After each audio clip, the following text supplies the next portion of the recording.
Bugun bozor zo'r bo'ldi, qo'l-qo'lga tegmadi, korobkalar pulga to'ldi deyman. Shunda dadasi bozoringiz yaxshi bo'lgan bo'lsa, 2 dona gril olib keling deysiz. Qani onam nimadirkinlar? Xo'p, ertasiga deydi, haqiqatda bozor yaxshi bo'lsa deydi.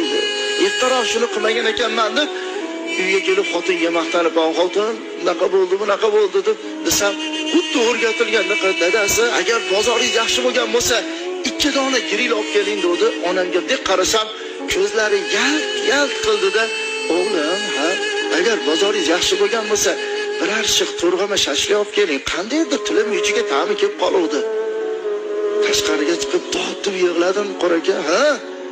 Qirqqa kelayotgan bo'lsam, biror marotaba onam shashlik yegim keldi, o'g'lim olib kel demagan ekanlar. Nimaga?